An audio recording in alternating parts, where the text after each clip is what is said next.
My name is Gilbert, and I'm 67 years old. I spent 40 years teaching mathematics at Lincoln High School, watching thousands of students walk across that graduation stage. Now, as I sit in this quiet kitchen, looking out at the garden I've tended for 4 decades, I never imagined I'd be sharing the most painful chapter of my life. It involves my only son, the boy I raised with such hope and pride, and the decision that changed everything between us forever. Before I begin this story, let me know where you're watching from in the comments below.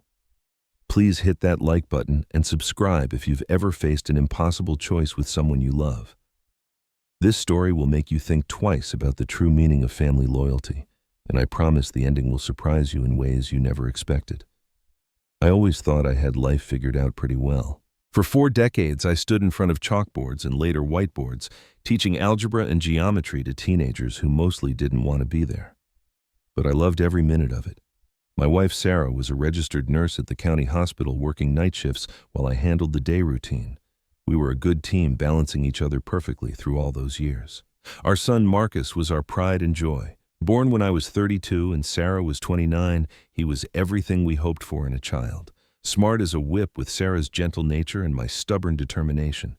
I remember teaching him to throw a baseball in our backyard when he was just 5 years old.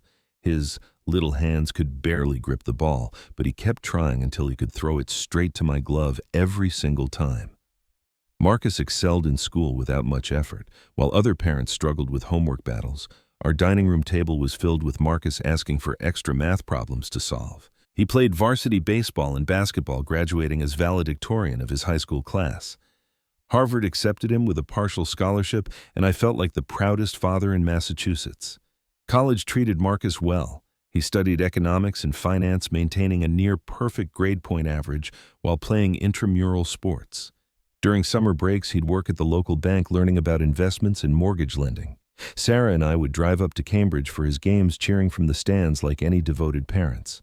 After graduation, Marcus landed a position at Sterling Financial Group in Boston, one of those glass tower companies downtown. Within 3 years, he'd been promoted twice and was earning more money than Sarah and I combined. At 28, he married Stephanie, a marketing executive he met through work. Their wedding was everything Sarah had dreamed of, held at a beautiful country club with 200 guests. The grandchildren came next. Emma arrived first, a precious little girl with Marcus's dark hair and Stephanie's bright blue eyes. 2 years later came Jake, an energetic boy who reminded me so much of Marcus at that age. Sarah and I were over the moon, finally having grandchildren to spoil and love. When Sarah was diagnosed with breast cancer 5 years ago, our world shifted completely. The treatments were brutal, and despite our insurance, the medical bills piled up quickly. Marcus stepped in immediately, helping with expenses and driving Sarah to appointments when I couldn't get away from school.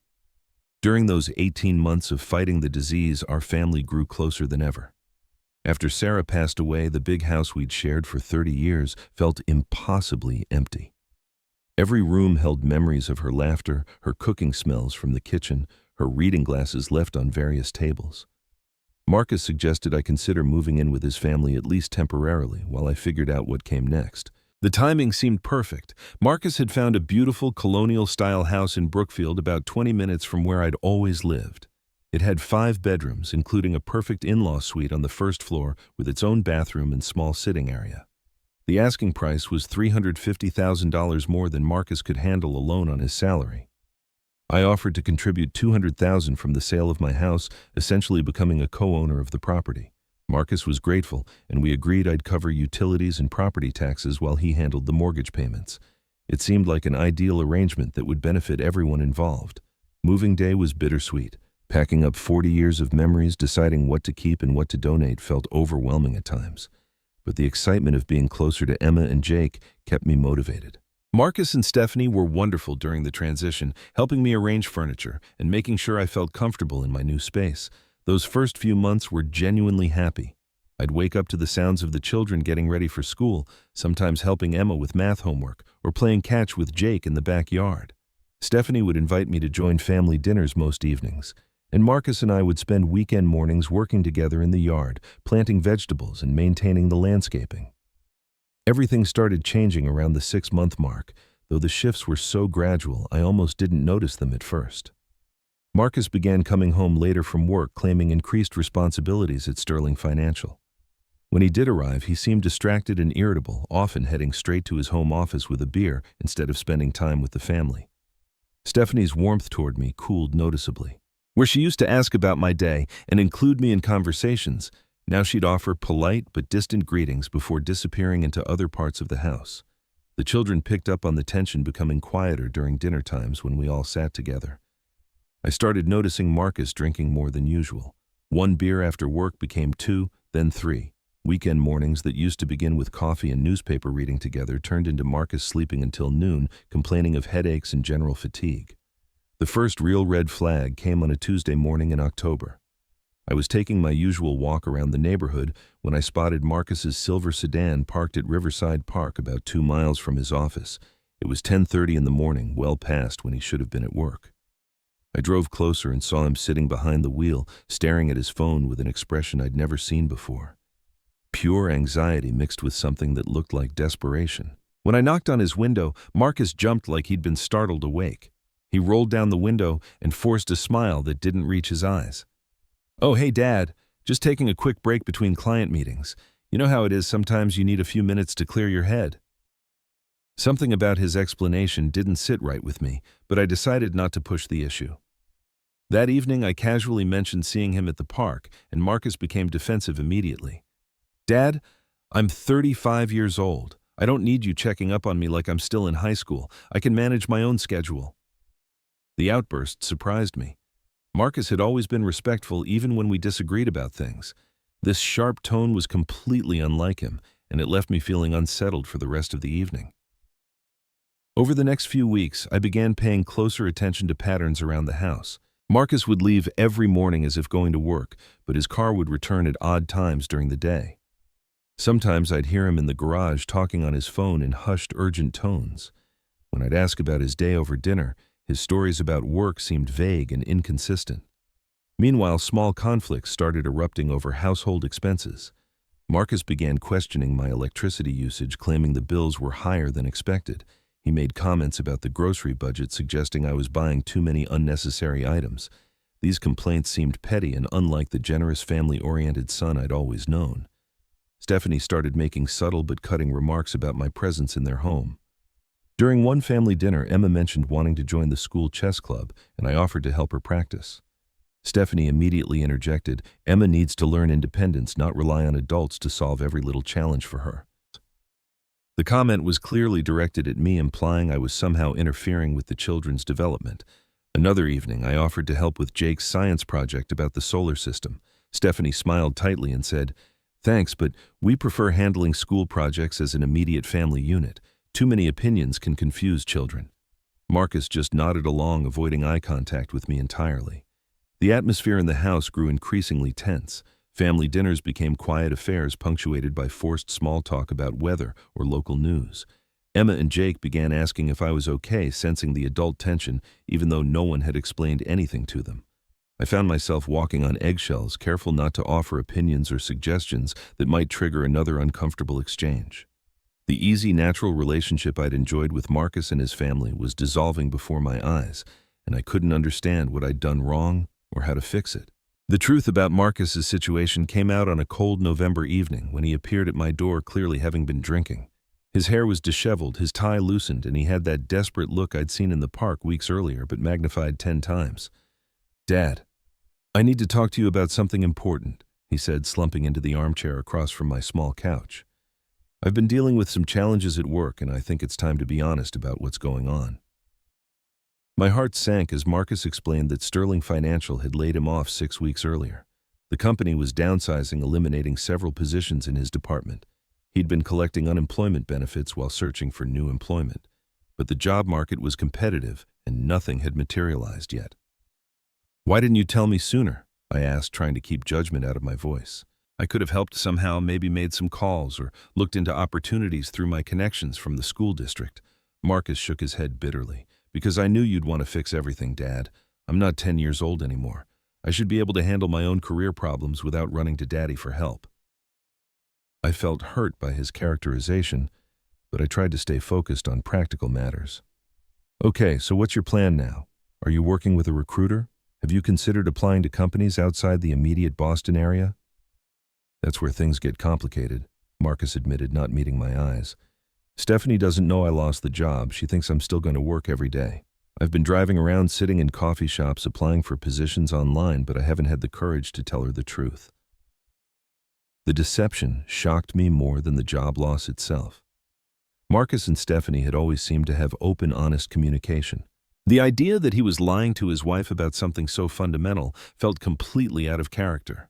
Son, you can't keep this secret much longer. Stephanie deserves to know what's happening so she can support you through this difficult time. Marriage is supposed to be a partnership, especially during challenges like unemployment. Marcus's expression hardened. You don't understand the pressure I'm under, Dad. Stephanie has certain expectations about our lifestyle, our financial security. If she finds out I failed at providing for the family, she'll lose all respect for me. Before I could respond, Stephanie appeared in the doorway, having apparently overheard part of our conversation. Her face was flushed with anger, and she glared at both of us like we'd been plotting against her. What exactly are you two discussing that involves my expectations and respect?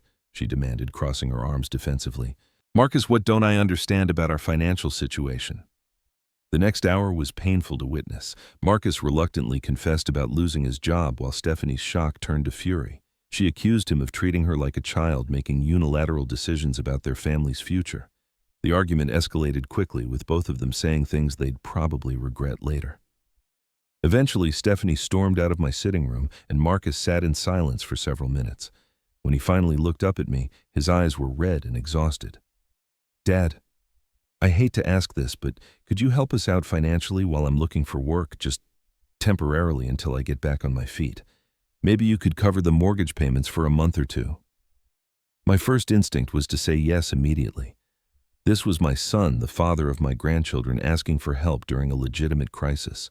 But something about the whole situation felt off balance, like there were details I wasn't getting. How much are we talking about, Marcus? And what exactly would this temporary arrangement look like?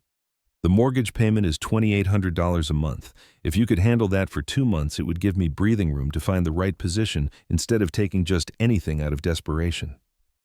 I agreed to help transferring money from my savings account to cover November and December mortgage payments. It seemed like the right thing to do, supporting family during a difficult period. Marcus seemed genuinely grateful, hugging me and promising he'd pay back every cent as soon as possible. But over the next 3 months, Marcus's job search seemed to stagnate. He'd leave the house each morning as if going to interviews, but he never came home with positive news or even interesting leads. When I'd ask about his progress, he'd become evasive, claiming the market was worse than expected or that he was being selective about opportunities. Meanwhile, Marcus began asking for additional financial help. First, it was money for professional networking events and career coaching services. Then he needed funds for updating his wardrobe and business cards. Each request seemed reasonable in isolation, but together they were draining my retirement savings at an alarming rate. By February, I'd loaned Marcus over $15,000 beyond the mortgage payments. I started asking harder questions about his daily activities and job search strategies. That's when I accidentally discovered something that changed everything. I was returning from a doctor's appointment when I saw Marcus's car in the parking lot of Mohegan Sun Casino, 40 minutes from our house. It was 2 o'clock on a Wednesday afternoon, supposedly during a job interview with a consulting firm in downtown Boston. That evening, I confronted Marcus directly. Son, I saw your car at the casino today. I think we need to have an honest conversation about what's really going on. Marcus exploded with anger unlike anything I'd ever seen from him. He accused me of spying on him, violating his privacy, and trying to control his life. You're not my father anymore. You're my landlord and my banker, and you think that gives you the right to track my every movement. The accusation stung because there was a grain of truth to it. Our relationship had become complicated by the financial arrangements and living situation. But I was genuinely concerned about Marcus's well-being, not trying to control him. I'm worried about you, Marcus. Gambling isn't going to solve your employment problems. If anything, it's making your financial situation worse. Don't lecture me about gambling, Dad. I'm not some teenager who doesn't understand money. I know what I'm doing, and I'm actually pretty good at it. Some days I come home with more cash than I'd make in a week at Sterling Financial. Stephanie, who had been listening from the kitchen, joined the conversation with her own frustrations. Gilbert, I appreciate everything you've done to help us. But Marcus is right about one thing. He's a grown man who doesn't need constant supervision and questioning. Maybe you should trust that he knows how to handle his own affairs. I felt ganged up on and misunderstood. My genuine concern for my son's well-being was being twisted into something controlling and invasive. The conversation ended with Marcus storming out of the house and Stephanie giving me a cold, disapproving look before following him upstairs. That night, I lay awake wondering how our family had reached this point. The son I'd raised to be responsible and honest was lying, gambling, and treating me like an adversary instead of someone who loved him unconditionally. The situation reached its breaking point on a warm evening in March, when Marcus stumbled into my sitting room, clearly intoxicated and agitated beyond anything I'd witnessed before. His shirt was wrinkled, his tie missing entirely, and he had the wild-eyed look of someone who'd reached the end of their rope. "Dad, we need to settle this whole financial arrangement once and for all," he announced, swaying slightly as he stood in my doorway. "I've been thinking about our living situation, and I think it's time for some major changes around here." I set down my book and gave Marcus my full attention, hoping we could finally have the honest conversation that had been building for months. "Okay, son, what kind of changes are you thinking about?" "First of all, I think you should start contributing your entire monthly pension check to the household expenses. Stephanie and I have been carrying most of the financial burden while you've been living here essentially for free." The accusation was so unfair, it took my breath away. I'd been covering utilities, property taxes, groceries, and maintenance costs, plus loaning Marcus thousands of dollars for his supposed job search. But I tried to stay calm and reasonable. "Marcus, I think you're forgetting about all the money I've contributed over the past several months. Between the down payment on this house and the loans I've given you, I've invested over $230,000 in our family's stability. That's not a contribution, Dad, that's an investment you made to benefit yourself. You get to live in a nice house and spend time with your grandchildren. Now, it's time to pay your fair share of the ongoing expenses." Marcus's logic made no sense, but arguing with him in his current state seemed pointless. I decided to try a different approach, appealing to his sense of family loyalty. "Son, I love you, and I want to help however I can, but I also need to maintain some financial independence for my own security. What if I get sick or need long-term care? What if there's an emergency that requires significant money?" That's when Marcus's demeanor shifted from demanding to threatening.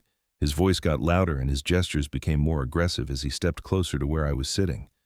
"Give me your pension or get out," he shouted, pointing toward my bedroom. "I'm tired of having this conversation over and over. Either you're all in with this family financially or you can find somewhere else to live. Those are your only two options." The ultimatum hit me like a physical blow. This was my son, the boy I'd taught to ride a bicycle and helped with homework and cheered at baseball games, telling me to choose between my financial security and my family relationships. Before I could respond, Stephanie appeared behind Marcus, and I hoped she might diffuse the situation or provide some voice of reason. Instead, she crossed her arms and nodded approvingly at her husband's demands. "Gilbert, I think Marcus is being more than fair," she said, her voice cold and businesslike. "You've been living in our house, eating our food, using our utilities, and enjoying our family time without paying your proportionate share. Most people your age would be thrilled to contribute their Social Security and pension to help their children and grandchildren build a secure future." I couldn't believe what I was hearing. The woman who had once welcomed me warmly into her home was now characterizing my presence as a burden and my financial contributions as inadequate. "Stephanie, I've never expected free housing or meals. I've tried to contribute fairly while maintaining some independence, but turning over my entire pension would leave me with no resources of my own." Marcus interrupted before his wife could respond. "Dad, independence is a luxury you can't afford anymore. You're 67 years old living in someone else's house with no job and no spouse. Your only value to this family is financial, so either step up or step out." The cruelty of his words took my breath away. My only value was financial. The man I'd raised, educated, supported, and loved unconditionally was reducing our relationship to a purely monetary transaction. But Marcus wasn't finished. His voice got even louder as he continued his rant. "And just so you know, I've already had to take out a second mortgage on this house to cover some investment opportunities that didn't work out as planned. So we need your pension money more than ever." That revelation explains so much about the recent tension and financial pressure. Marcus had been gambling with borrowed money using our family home as collateral for his addiction. The house I'd helped purchase was now at risk because of his poor decisions. I spent the rest of that evening listening to Marcus and Stephanie tag team me with arguments about family loyalty, financial responsibility, and my supposed selfishness. They painted a picture of me as an elderly freeloader who was taking advantage of their generosity while contributing nothing meaningful to the household. By the time they finished, I felt emotionally exhausted and completely confused about the reality of our situation. Had I really been as selfish and ungrateful as they were claiming? Was I wrong to want to maintain some financial independence at my age? That night I couldn't sleep. I kept replaying Marcus's words, "Give me your pension or get out." The son I'd loved and supported for 35 years was essentially trying to financially control me through threats and emotional manipulation.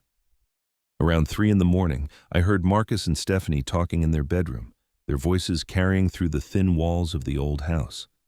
They were discussing strategies for pressuring me further, including involving Emma and Jake in the conversation to make me feel guilty about affecting their stability. "If he won't listen to reason, maybe hearing from his grandchildren will change his mind," Stephanie suggested. "We could explain to them that Grandpa's selfishness is causing problems for our family." The idea of dragging those innocent children into our adult conflict felt like the final betrayal. Marcus and Stephanie were willing to use Emma and Jake as emotional weapons against me, poisoning their relationship with their grandfather to achieve their financial goals. By morning, I'd reached a decision that I never thought I'd have to make.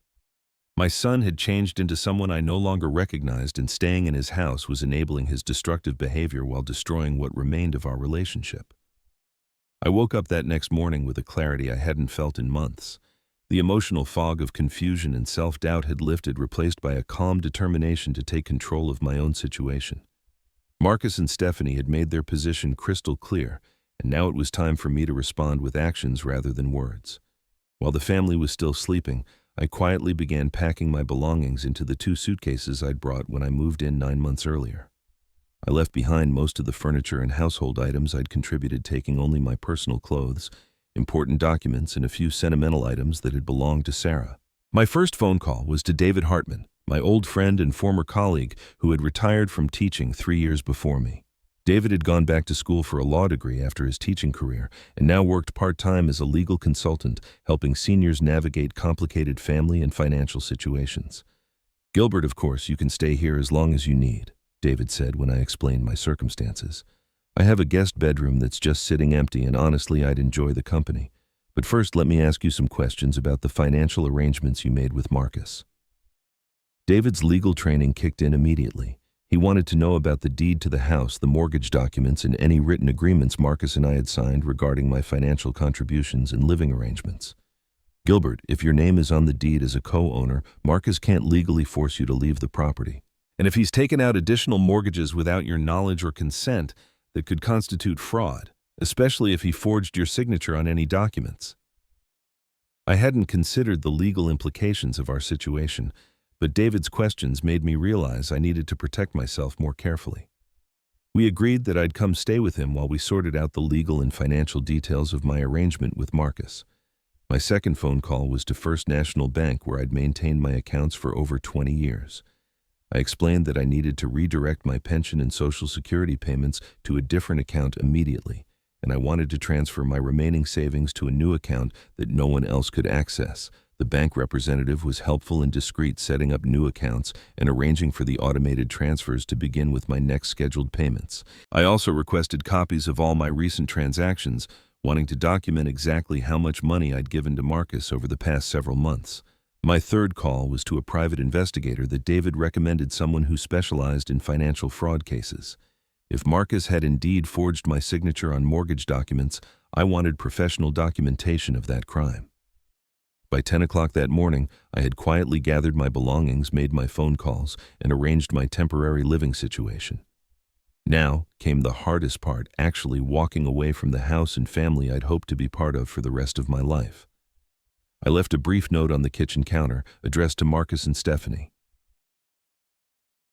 "Since you've made it clear that my only value to this family is financial, and since you've demanded control over my pension, I've decided to remove both myself and my financial resources from your household. I'll be in touch through my attorney regarding the property deed and mortgage arrangements. I hope someday we can rebuild our relationship on terms of mutual respect rather than financial coercion. As I loaded my suitcases into my car, I felt a strange mixture of sadness and relief. Sadness for the loss of daily contact with Emma and Jake, and for the deterioration of my relationship with Marcus, but also relief at escaping a situation that had become emotionally toxic and financially dangerous. I drove to David's house with my phone turned off, not wanting to be reached until I'd had time to settle into my temporary arrangement and think clearly about next steps. David welcomed me warmly, showing me to the comfortable guest room and offering coffee and advice in equal measure. "Gilbert, you're doing the right thing," he assured me as we sat in his kitchen. "Sometimes the most loving thing you can do for someone is refuse to enable their destructive behavior. Marcus needs to face the consequences of his gambling and financial irresponsibility without being able to use you as a safety net." That first day away from Marcus's house felt strange and lonely, but also peaceful. I didn't have to worry about walking on eggshells or avoiding topics that might trigger arguments. I could eat meals without tension, watch television without feeling unwelcome, and sleep without hearing whispered conversations about my supposed shortcomings. David and I spent the evening reviewing documents and planning strategy. He helped me understand my legal rights as a co-owner of the property and explained the steps we'd need to take to protect my financial interests. "The key thing, Gilbert, is that you've taken back control of your own resources. Marcus can't manipulate or threaten you if he doesn't have access to your money. Now, he'll have to figure out solutions to his problems without using you as a crutch." I went to bed that night feeling more hopeful than I had in months. I'd taken decisive action to protect myself, and now I'd wait to see how Marcus responded to the new reality. I didn't have to wait long. My phone started ringing at 8:30 the next morning, just as David and I were finishing breakfast. Marcus's name appeared on the caller ID, and David nodded encouragingly as I answered the call.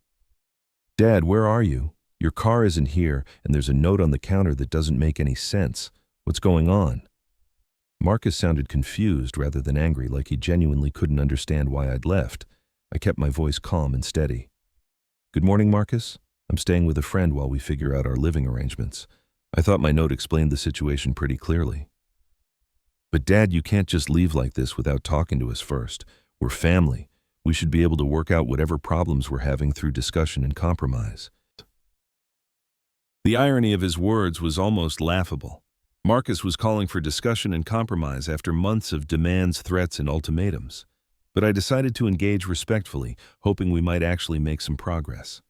"Son, I tried to discuss our situation many times, but every conversation ended with you demanding control over my pension and threatening to kick me out if I didn't comply. I'm simply removing myself from that dynamic so we can hopefully rebuild our relationship on healthier terms." Marcus was quiet for several seconds, and when he spoke again, his tone was more worried than demanding. "Dad, I may have gotten a little heated last night, but you have to understand the pressure I'm under. The mortgage payment is due next week, and I was counting on your contribution to cover it." That's when the real purpose of his call became clear. Marcus wasn't concerned about our relationship or my well-being. He was panicking about money, specifically the money he'd expected to extract from my pension. "Marcus, when you told me to give you my pension or get out, I chose to get out. That means my financial resources are no longer available to support your household expenses." "But Dad, you can't be serious about this. I have a family to support and children who need stability." "You're going to hurt Emma and Jake just to prove some kind of point." The attempt to guilt me using my grandchildren was predictable, but still painful. Marcus was trying to make me feel responsible for any negative consequences his own poor decisions might have on his family. Son Emma and Jake's stability depends on their father taking responsibility for his gambling addiction and finding legitimate employment. Using my retirement income to enable your destructive behavior doesn't help anyone, including your children. Marcus's tone shifted abruptly from worried to angry. "Gambling addiction, Dad. You're being completely dramatic. I've had some bad luck with investments, but that doesn't make me an addict. And I've been looking for work, but the job market is competitive." I'd heard these rationalizations before, but now I was in a position to respond with actions rather than arguments. "Marcus, I hope you find a good job soon. In the meantime, you'll need to figure out the mortgage payments without my pension." Dad listened to me very carefully. If I can't make the mortgage payment, the bank will start foreclosure proceedings. That means your investment in this house will be worthless and you'll lose the $200,000 you contributed to the down payment. Marcus was right that foreclosure would affect my financial investment, but he was wrong if he thought that threat would force me back into a toxic living situation. David and I had already discussed this possibility. So that's exactly why David and I are meeting with a lawyer today. We need to understand all the legal and financial implications of our property arrangement, especially if there are additional mortgages I wasn't told about. The mention of a lawyer clearly rattled Marcus. His voice became defensive and slightly panicked. "Dad, there's no need to involve lawyers in a family disagreement. That's just going to create unnecessary conflict and expense for everyone." "Marcus, you involved lawyers when you took out that second mortgage without consulting me. Now I need legal advice to protect my interests and understand my rights." Our conversation continued for another 10 minutes, with Marcus alternating between pleading, threatening, and bargaining. He offered to compromise on the pension demand, suggested family counseling, and even promised to stop gambling entirely.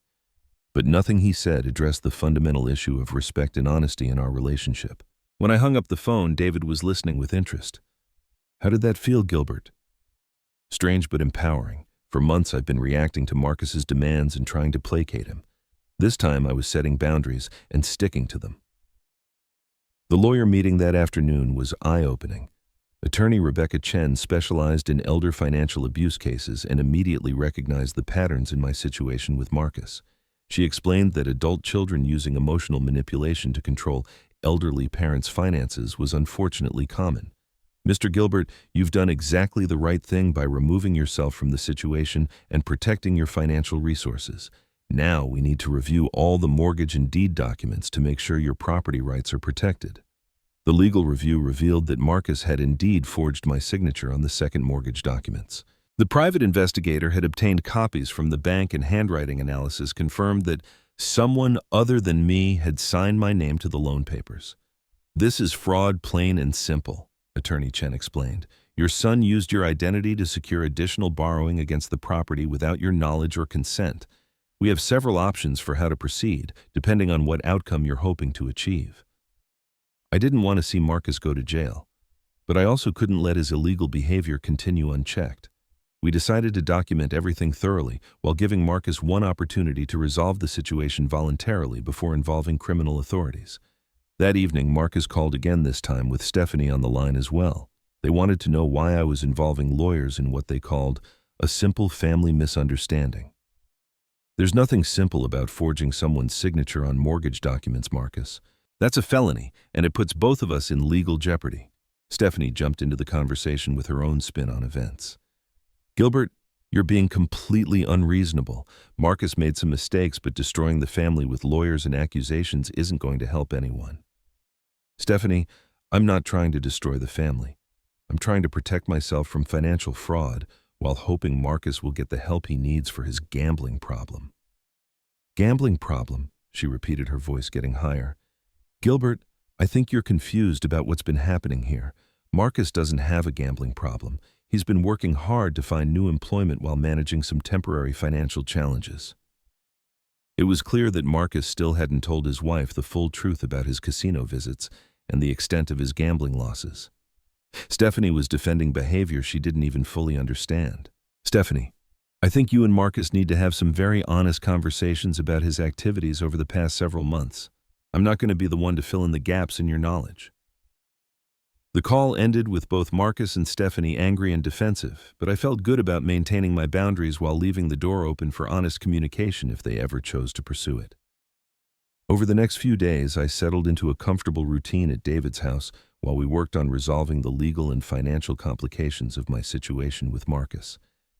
The breakthrough came exactly 1 week after I'd left Marcus's house. I was having morning coffee with David when my phone rang with a call from Marcus, but this time his voice sounded completely different. Instead of the demanding or manipulative tone I'd grown accustomed to, he sounded broken and desperate.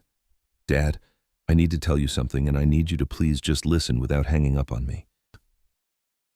His words were punctuated by what sounded like quiet crying. Stephanie found out about the gambling.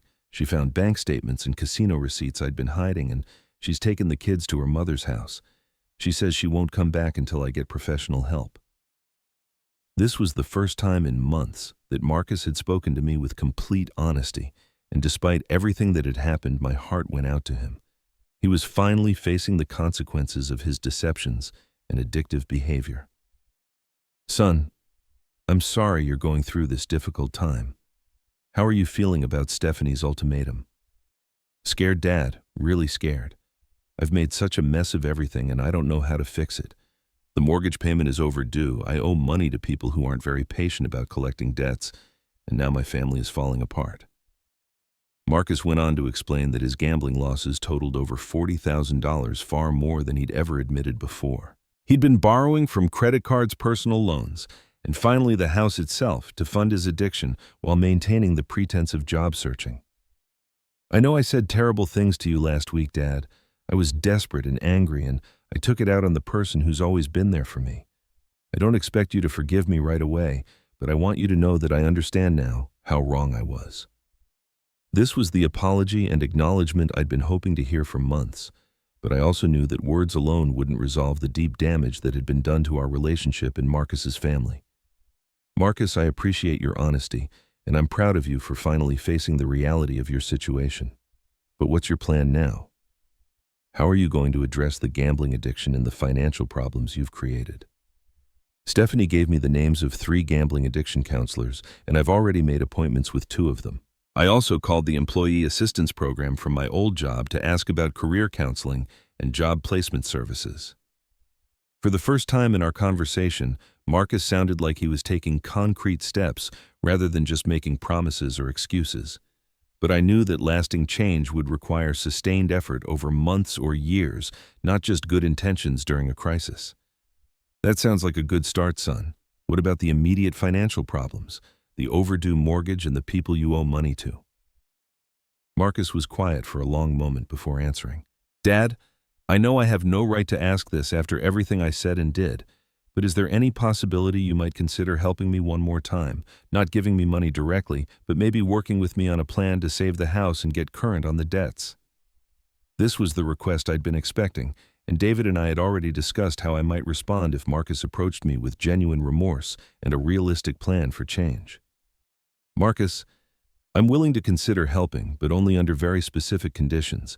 First, you have to complete a 90-day gambling addiction treatment program and provide me with documentation of your attendance and progress. Second, you have to find and maintain steady employment for at least 6 months before I contribute any money to your household expenses. Third, all financial arrangements have to be handled through Attorney Chen with written contracts that protect both of our interests. Dad, those conditions are completely reasonable, and I agree to all of them. I just need to know that there's some hope for fixing this situation if I do the hard work that's required. We talked for another 30 minutes with Marcus asking questions about the treatment programs and job search strategies. For the first time since his problems began, he seemed genuinely motivated to address the root causes of his behavior rather than just looking for quick fixes to his immediate financial crisis. After we hung up, David looked at me with curiosity. Gilbert, how did that conversation feel different from all the others you've had with Marcus lately? He wasn't trying to manipulate me or blame me for his problems. He was taking responsibility and asking for help rather than demanding solutions. It felt like I was talking to my son again, instead of talking to his addiction. Over the next 2 weeks, Marcus followed through on his commitments in ways that genuinely surprised me. He enrolled in an intensive outpatient gambling addiction program that met 3 evenings a week and Saturday mornings. He provided me with weekly progress reports from his counselor showing that he was participating actively and honestly in the treatment process. He also registered with 3 employment agencies and began applying systematically for positions in finance, banking, and related fields. Instead of the half-hearted, scattered approach he'd taken before, Marcus was treating job searching like a full-time responsibility. Most importantly, Marcus had finally told Stephanie the complete truth about his gambling losses, the forged mortgage documents, and the extent of their financial problems. She was still staying at her mother's house with the children, but they were having daily phone conversations about rebuilding their marriage on a foundation of honesty and shared responsibility. Dad, I know I destroyed your trust in me, and I know it's going to take a long time to earn it back, Marcus told me during one of our weekly check-in calls. but I want you to know that the work I'm doing in counseling is helping me understand how selfish and manipulative I became. I never want to treat you that way again. Attorney Chen was handling the legal aspects of our reconciliation drafting agreements that would allow me to help Marcus save the house while protecting my financial interests and ensuring his continued participation in addiction treatment. By the end of Marcus's second month in treatment, he had secured a position as a financial advisor with a regional investment firm. The salary was 30% less than his previous job, but it was legitimate employment with growth potential and benefits for his family. Stephanie brought Emma and Jake home the day after Marcus received his first paycheck, and our family began the slow process of rebuilding trust and stability. I remained at David's house for another month while Marcus and Stephanie worked on their marriage, but we had regular visits and family dinners that felt genuinely warm and connected. 6 months later, I moved back into the house in Brookfield, but our living arrangement looked very different from the original setup. Attorney Chen had restructured our property agreement so that I owned my portion outright, with clear boundaries around financial responsibilities and decision-making authority. Marcus had completed his 90-day treatment program and was attending ongoing support group meetings twice a week. His job performance was excellent, and he'd already received positive feedback from supervisors about his analytical skills and client relationship abilities. More importantly, Marcus had developed a completely different relationship with money and financial responsibility. He maintained detailed budgets, avoided all forms of gambling, including lottery tickets, and made financial decisions in partnership with Stephanie, rather than hiding problems or making unilateral choices. Our father-son relationship had been rebuilt on a foundation of mutual respect rather than financial dependency. Marcus no longer saw me as a source of emergency funding, and I no longer felt like I had to walk on eggshells to avoid triggering his anger or manipulation. The children adjusted well to the new family dynamics, and I was able to resume my role as a supportive grandfather without feeling like I was being used as a pawn in adult conflicts. Emma and Jake never learned the full details of their father's gambling addiction, but they could sense the improved stability and honesty in their household. Stephanie and I developed a genuine friendship based on shared commitment to Marcus's recovery and the family's well-being. She apologized for her role in pressuring me financially, explaining that she'd been responding to Marcus's lies about our arrangement rather than understanding the full situation. Gilbert, I realize now that Marcus was manipulating both of us, telling each of us different stories to get what he wanted. I should have talked to you directly instead of just believing his version of events. David remained one of my closest friends, and I was grateful every day for his willingness to provide sanctuary during my most difficult period with Marcus. Having a safe place to stay had given me the strength to set boundaries and demand better treatment from my own family. Looking back on that terrible period, I realized that my decision to leave Marcus's house had been the most loving thing I could have done for everyone involved. By refusing to enable his addiction and manipulation, I'd forced him to confront his problems and develop healthier coping strategies. The experience taught me that sometimes the people we love most need us to say no to their demands in order to help them grow. Unconditional love doesn't mean accepting unacceptable behavior, especially when that behavior is destroying the person we're trying to help. Marcus and I now have regular conversations about his recovery process, his career goals, and his responsibilities as a husband and father. These discussions are honest and respectful, focused on problem solving rather than blame or manipulation. I've also learned to maintain clearer boundaries around my own financial resources and living arrangements.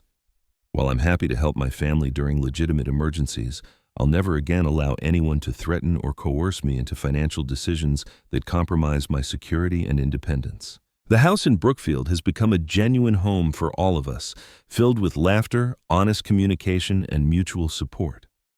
Emma and Jake are thriving in school and extracurricular activities, and they have a father who is present and accountable rather than distracted by secret addictions. Marcus often tells me that the day I packed my suitcase and walked away was the day his real recovery began.